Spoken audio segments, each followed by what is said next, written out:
My beloved, my dear children of light, come closer and lend me your spirit for a while. Let me whisper into your soul what the Lord has whispered into mine.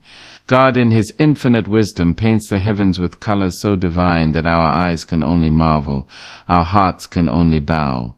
Yet there is a warning, gentle and strong, wrapped in his sacred truth. There is one color you should never allow to live in the sanctuary of your home. My child, listen closely. God does not always speak through thunder or trumpet. Sometimes his voice comes softly, like light through a lace curtain, whispering truths that the world is too hurried to hear. And when he says there is one color you should never use in your home, he is not warning you about the shade upon your walls, but the shadow upon your soul. It is not the color that your eyes can see. It is the one your heart can feel. You see, the greatest artist of all time, the one who painted sunsets and shaped the stars, knows that every color carries power. Every hue, every shade, every tone sings a story. Blue calms, green renews, white purifies, and gold glorifies. But there is a color not found on his heavenly palette, a shade of spirit that he cannot bless. It is the color of negativity, that dark mist that slips quietly into your home and settles in your heart if you do not stand guard at the door. Negativity is the enemy of divine peace. It does not announce itself. It doesn't come knocking in the daylight. It seeps through cracks of frustration, through arguments left unresolved, through words spoken in haste and never taken back. It enters in sighs of hopelessness, in eyes turned away from gratitude, in hearts that forget how to forgive.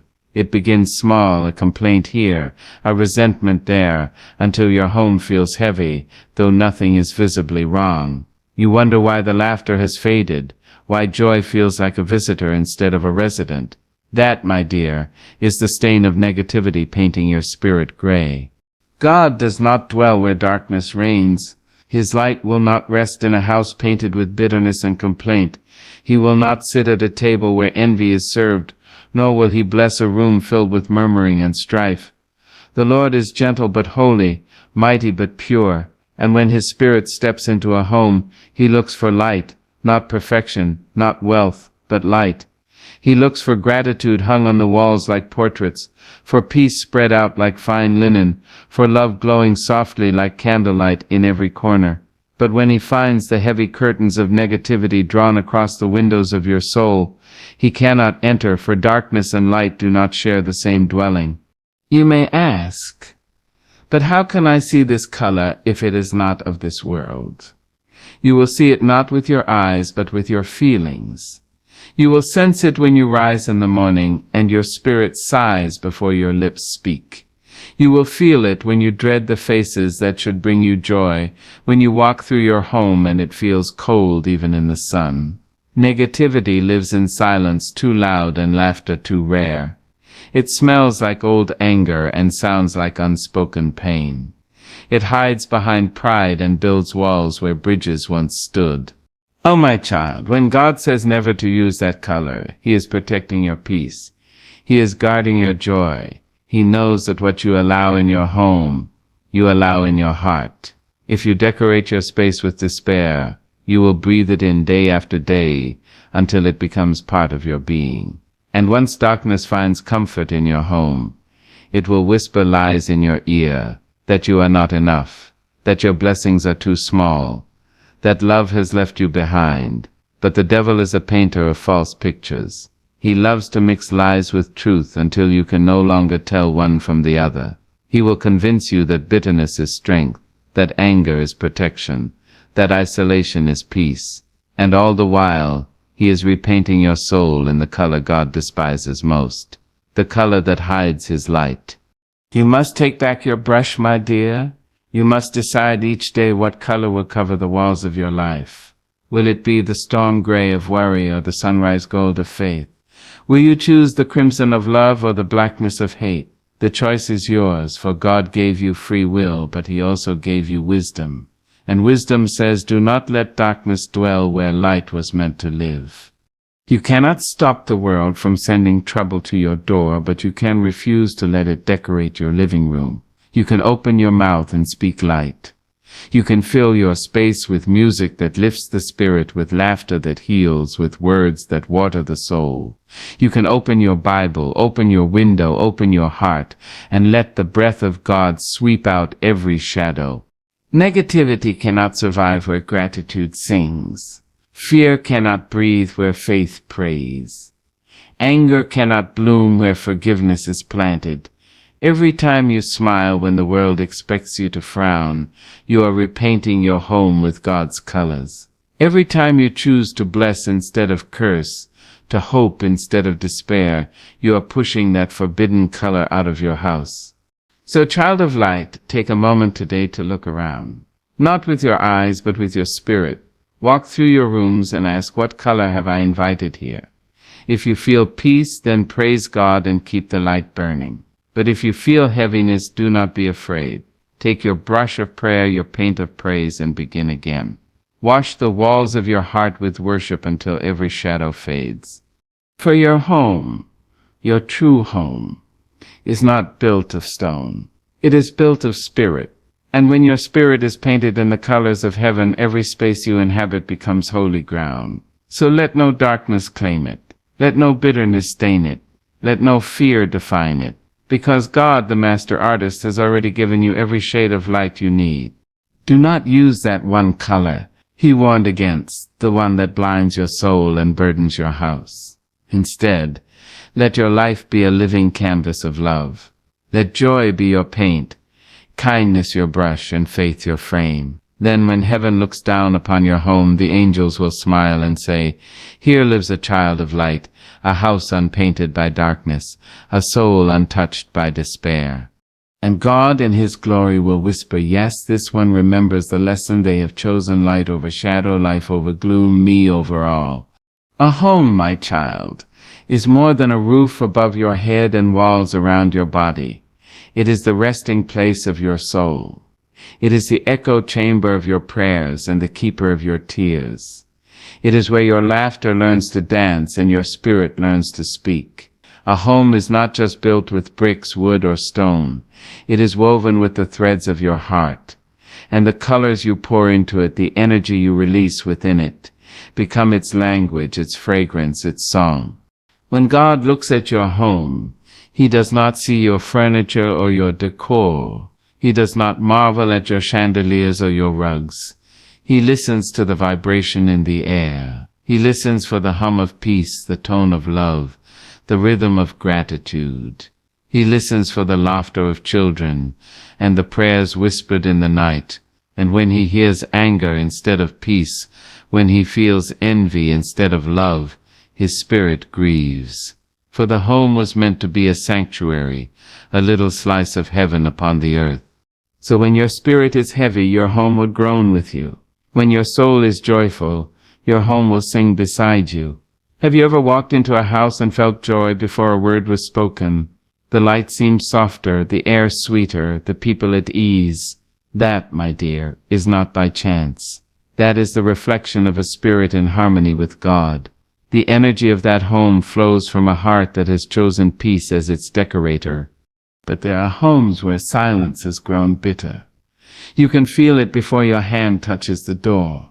The air is thick with unspoken words, and the walls seem to lean inward with exhaustion. That home bears the fingerprints of pain that was never healed, of forgiveness that was never given. It is not that God abandoned it. It is that His light has been shut out by closed hearts. Your home reflects your inner life. If your soul is cluttered with resentment, your home will mirror that chaos. You may clean the windows, but you cannot wash away the heaviness in the air. You may light candles, but the shadows will still dance in the corners.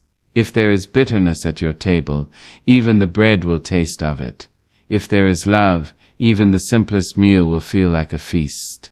When God instructs you to build your home with wisdom, He is not only talking about discipline or diligence. He is saying, let your spirit be clean, so your dwelling can be blessed, because your home holds your spiritual fingerprints. Every argument leaves a stain. Every kind word leaves a fragrance. The walls may not speak, but they remember.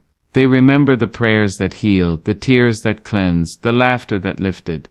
They remember the times you called on His name when all else failed. That memory is what gives a home its peace. That silent testimony of faith lived within its walls. Do not underestimate the spiritual atmosphere of your home. The devil loves disorder. He loves to slip into homes where arguments reign and silence divides. He dances in resentment. He feasts on pride. But when your home is soaked in prayer, when every room hums with gratitude, there is no seat left for him. Even the smallest apartment becomes a fortress when love is its guard and faith is its foundation. You see, your home is an extension of your soul. If you want to know the state of your heart, look at the feeling within your home. Is there peace or unrest, laughter or complaint, love or judgment? Whatever you nurture within yourself will overflow into your dwelling. You cannot hide your spirit from your space. The energy you release will settle into the walls, the furniture, even the floor beneath your feet. That is why wise souls pray not only for their families, but for their homes. They walk through each room, speaking life, inviting the presence of the Almighty to dwell there. They know that when the Spirit of God fills a house, every shadow must flee. A home built on bitterness will tremble in every storm. A home built on love will stand even when the winds howl. And when peace lives in your home, it will protect you like a mother's embrace. When trouble comes to the door, peace will meet it before it reaches your heart. That is what God desires for you, not perfection, not luxury, but divine harmony between your soul and your surroundings. My child, your home should be a reflection of your worship, not your worries. When people step inside, they should feel rest, not unrest. They should feel that the air has been blessed by your prayers. You can have cracked walls and broken floors, but if your home is filled with kindness, the presence of God will make it shine brighter than any palace. Likewise, you can live in a mansion and still feel imprisoned if your spirit is chained by anger or pride. So I ask you, what have you been allowing to live within your home? Have you invited peace to stay a while, or have you let bitterness become your guest of honor? Have your words been warm as honey or sharp as thorns? The home listens, beloved. It absorbs the spirit of those who dwell in it. If you fill it with praise, it will echo with glory. If you fill it with complaining, it will grow cold and weary. Each morning when the sun rises and light spills through your windows, it is a reminder, a divine invitation to renew your home with hope. Speak life into your space.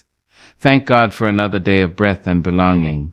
Let every object, every picture, every corner carry meaning and joy. Make your home a mirror of grace, a reflection of gratitude. When the world outside grows dark, your home should remain a lamp burning softly in the night, a place where forgiveness lives, where mercy walks freely, where love is never turned away. That is the kind of home God blesses, not because of its beauty, but because of its light. So tend to your home the way you tend to your heart. Clean it with prayer. Decorate it with kindness. Fill it with laughter that heals the weary soul. Let it be known that in this place God dwells. Let your home be your ministry, your sanctuary, your quiet sermon to the world.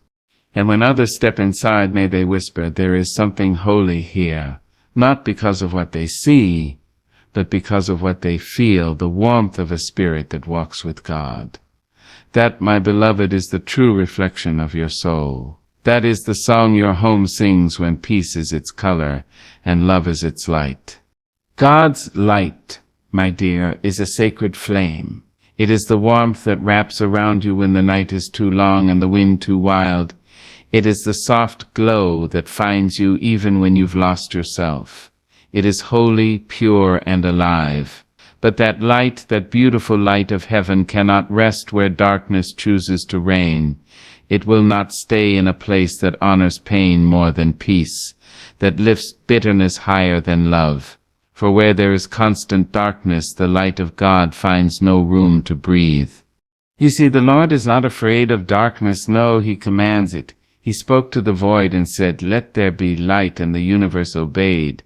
Yet when a human heart clings to shadows, when a soul paints itself in gloom and pride and unforgiveness, it is not that God's light grows weak. It is that the door of the heart has been bolted shut from the inside. The light knocks gently, patiently, faithfully, but it will not force its way in. When we fill our homes and our spirits with resentment, we hang curtains over our own windows. When we harbor jealousy, we dim our lamps. When we choose gossip over grace, we build walls too thick for light to enter.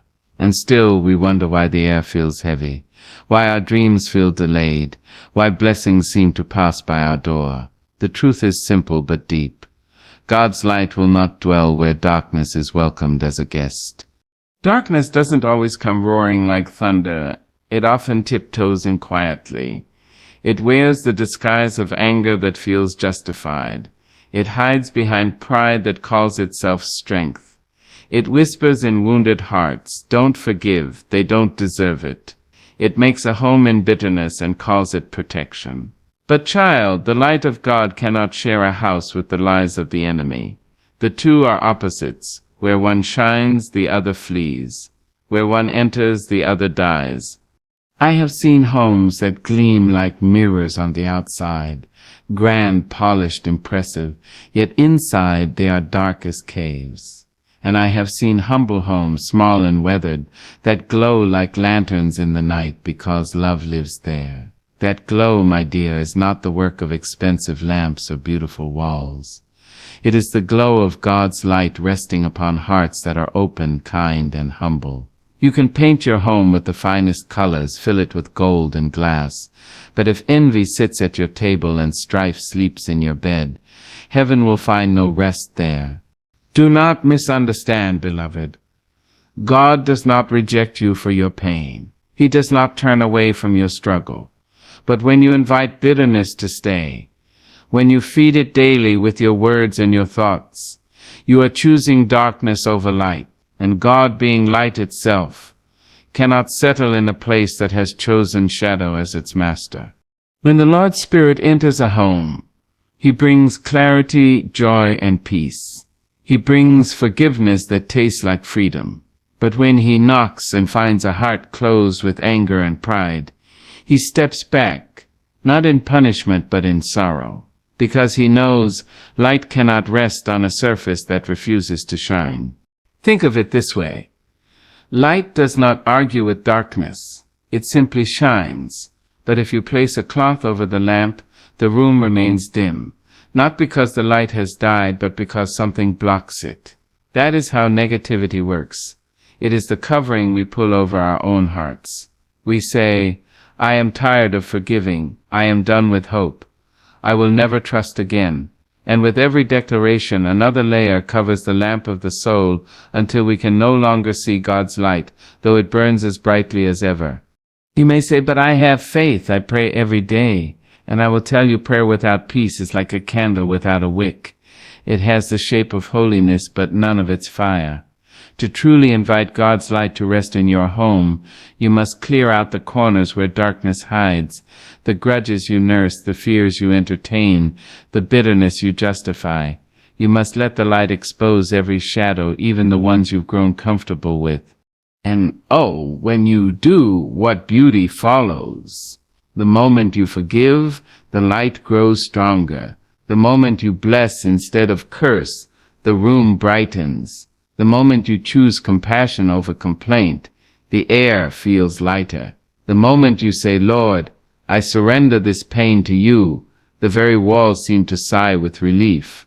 Because the light of God does not simply visit, it transforms. It takes what is broken and makes it beautiful. It turns ashes into art, sorrow into strength, despair into testimony.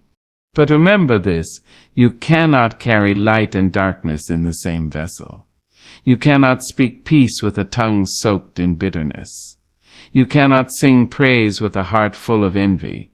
You cannot expect the presence of God to dwell in the same space where hatred has been given a chair.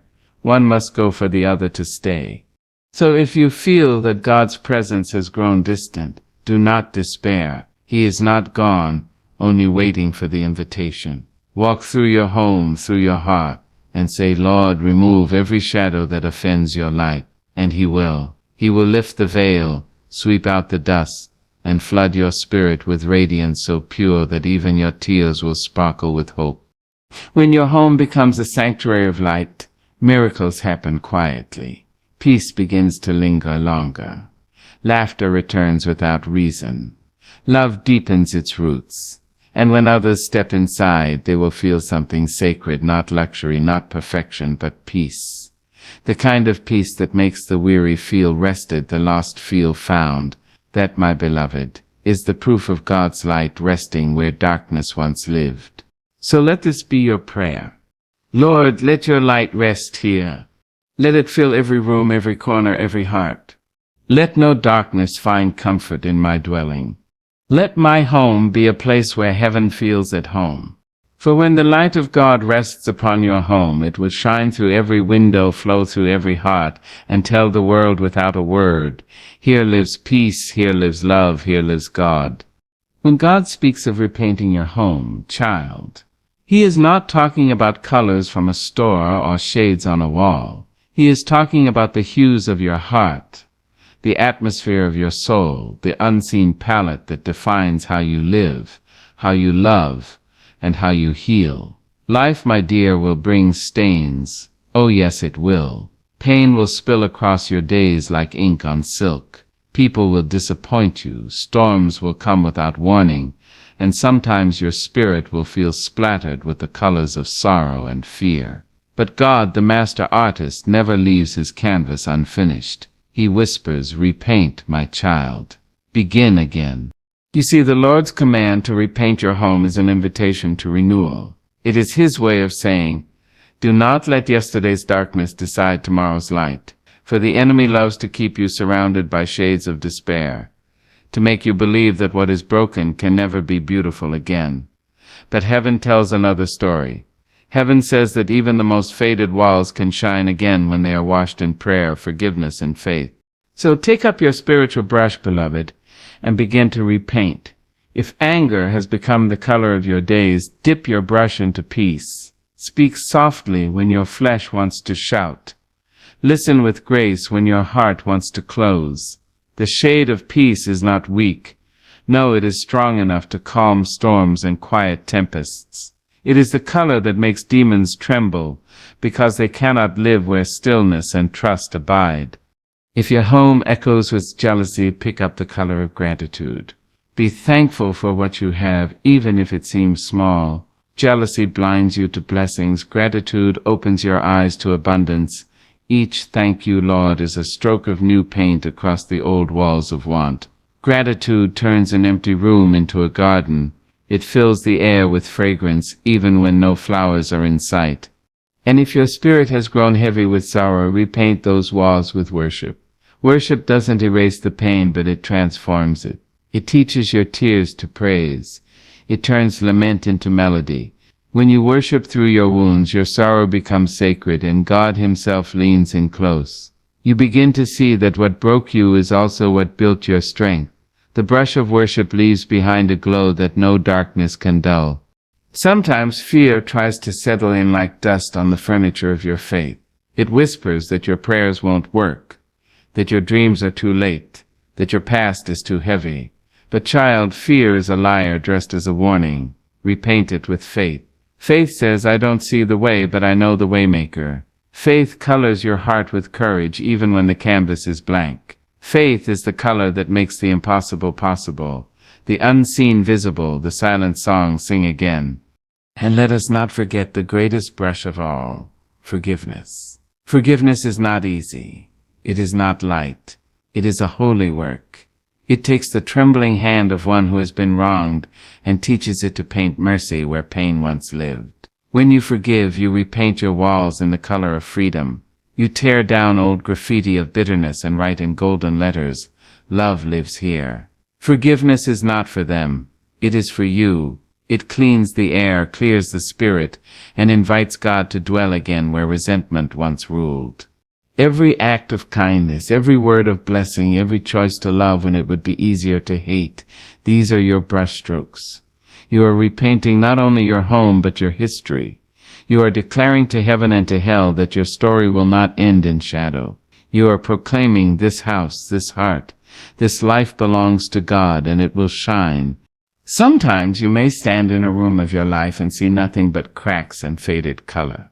You'll say, Lord, it's too damaged. But God smiles and says, but look what I can do with a crack. For light shines brightest through the broken places. The cracks are not curses, they are invitations for His glory to seep through. When you repaint with faith, even your scars become art. Don't rush the process. God paints in layers. Sometimes He will strip the old color away first, and that may sting. He will expose what you tried to hide. But child, that's because He wants the new color to cling.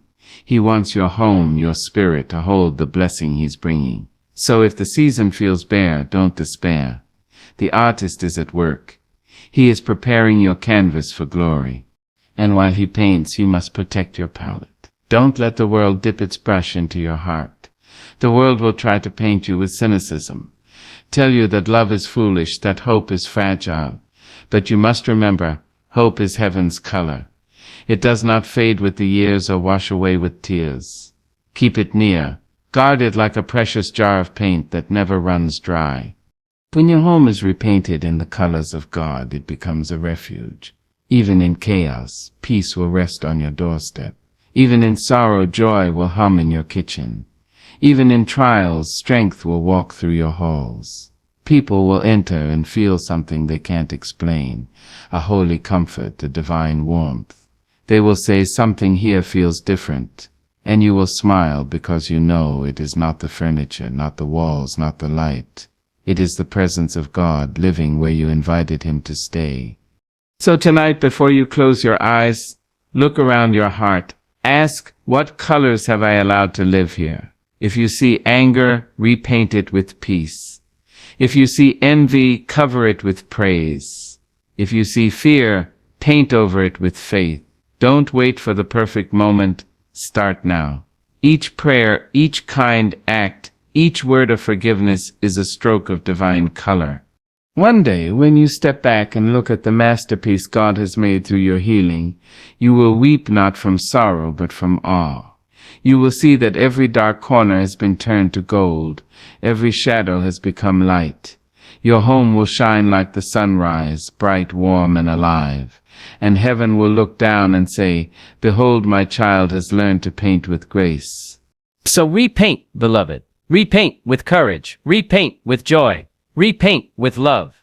And when the brush feels heavy, remember the artist's hand rests over yours. You are never painting alone. Light, my child, is not just what you see, it is what you feel. It is the warmth that moves through a home when laughter fills the air, the shimmer in the eyes of someone who has chosen love instead of bitterness, the invisible glow that hovers over a soul at peace. God's light is not bound by the sun or the stars. It is a holy essence, a divine color that cannot be captured by brush or word.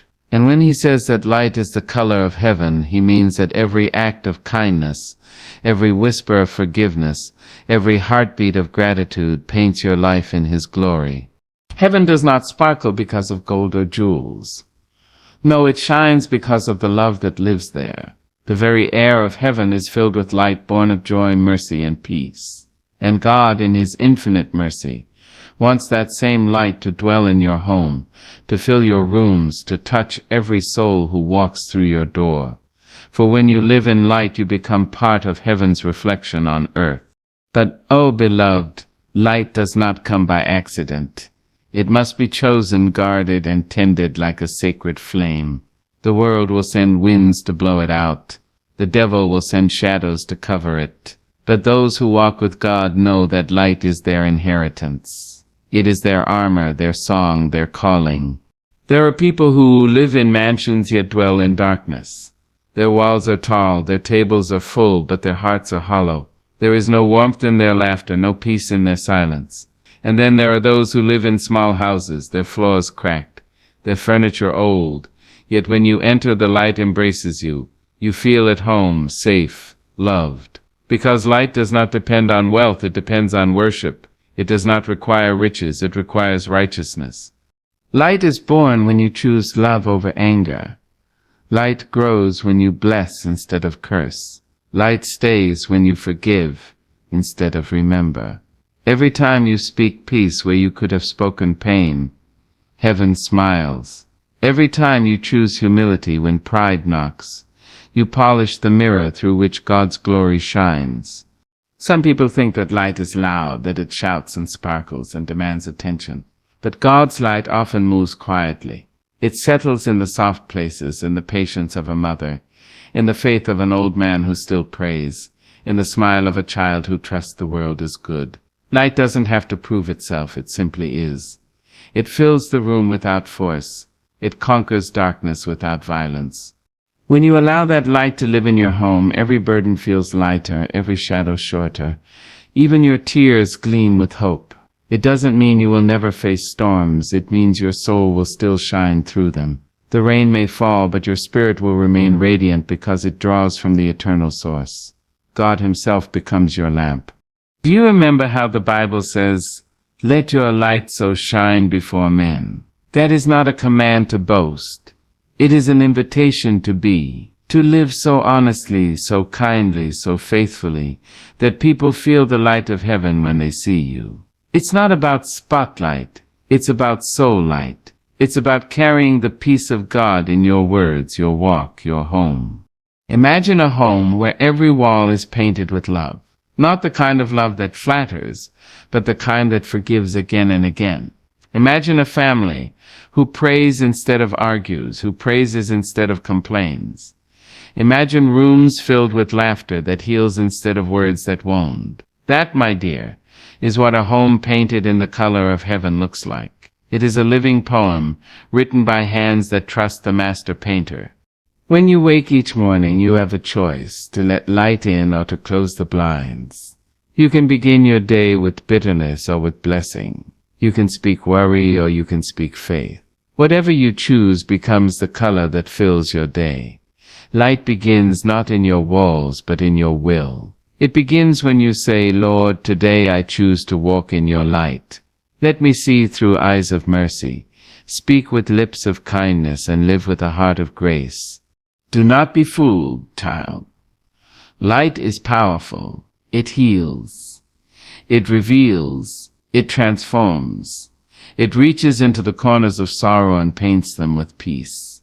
It finds the broken pieces and turns them into mosaics of meaning. Light makes beauty from the shattered. It does not deny the cracks, it shines through them. That is how God works, through the imperfect, the humble, the open. He shines through those who let Him. And when your home is full of His light, even your silence becomes sacred. The atmosphere shifts. People who enter your space feel calm without knowing why. The tired find rest. The anxious find stillness. The bitter find sweetness. Because the color of heaven has entered your walls, and it cannot help but change everything it touches. So let your home glow with this divine hue. Let love be the sunlight that floods your halls. Let compassion be the candle on your table. Let joy be the fragrance that fills the air. Let patience be the curtain that softens the edges of your days. And when night falls, let faith be the lamp that keeps glowing until morning comes again. For there is no darkness that can stand against light. Not fear, not grief, not evil. Light will always win. That is the promise of God in the song of heaven. The same light that parted the first dawn still lives within you. The same light that rolled the stone from the tomb still burns in your heart. So walk in it, beloved. Speak it. Share it. Be it. When you enter a room, bring brightness. When you speak, bring warmth. When you love, bring healing. Let your very presence be a sunrise to someone's storm. That is what it means to wear the color of heaven. And one day when your journey is done and you stand before the throne, heaven will open wide and God will look upon you radiant, peaceful, glowing with the light you carried on earth, and He will say, "My child, you have worn my color well, you have lived in my light." So let your home shine, let your heart gleam, let your spirit glow. For the one color God treasures most is not found on any wall or in any world. It is found in you when you choose again and again to live in the light.